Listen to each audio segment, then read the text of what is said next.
এখন থেকে আপনিও পারবেন আপনার মোবাইলের স্টোরেজ খালি করতে। শুধুমাত্র আপনি এই ভিডিওটা শুরু থেকে শেষ পর্যন্ত দেখতে থাকুন। মোবাইলের স্টোরেজ যেন বাতের হাঁড়ি, একটু পরেই ওভারফ্লো।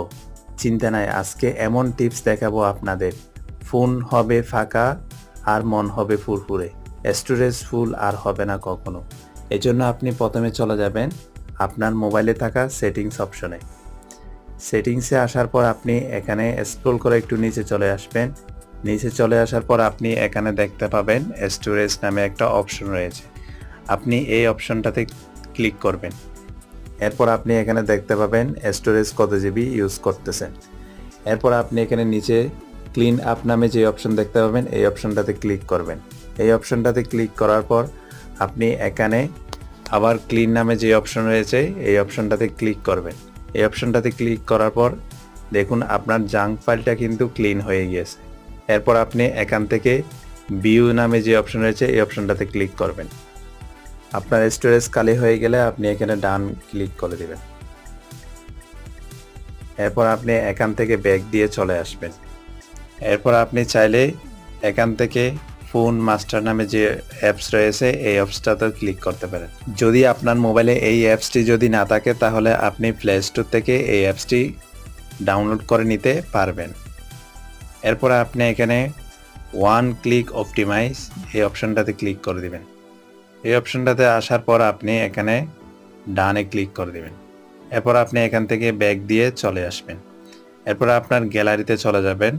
আপনার গ্যালারিতে যদি অপ্রয়োজনীয় কোনো ভিডিও বা ইমেজ থাকে তাহলে আপনি সেটা এখান থেকে ডিলিট করে দিবেন। আমার এই মোবাইল থেকে আমি কয়েকটা ভিডিও ডিলিট করে দেখাচ্ছি।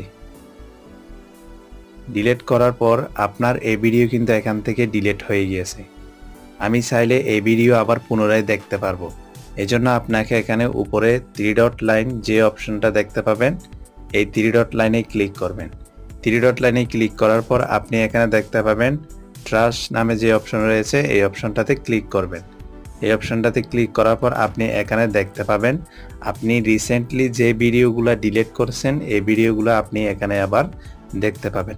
আপনি যদি এই ভিডিওগুলো এখান থেকে ডিলিট না করেন তাহলে আপনার স্টোরেজ খালি হবে না। এজন্য আপনি এখান থেকে ভিডিওগুলো সিলেক্ট করে ডিলিট করে দিবেন। ডিলিট হয়ে যাওয়ার পর আপনি এখান থেকে ব্যাক দিয়ে চলে আসবেন।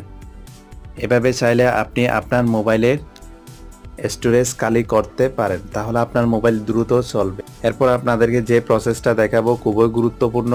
আপনার মোবাইলে যদি অ্যাপসটা যদি না থাকে তাহলে আপনি কিভাবে প্লে স্টোর থেকে অ্যাপসটি ডাউনলোড করবেন সেটা দেখাবো।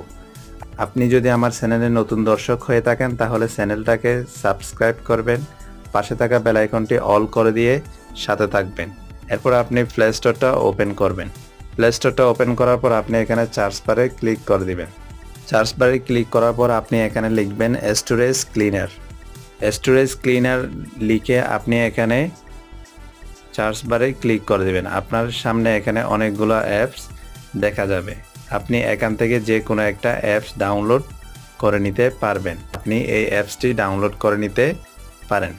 ডাউনলোড করার পর আপনি এটাকে ইনস্টল করে অ্যালাউ চাইলে অ্যালাউ দিয়ে দিবেন, তাহলে আপনি আপনার মোবাইলের স্টোরেজ ক্লিন করে নিতে পারবেন।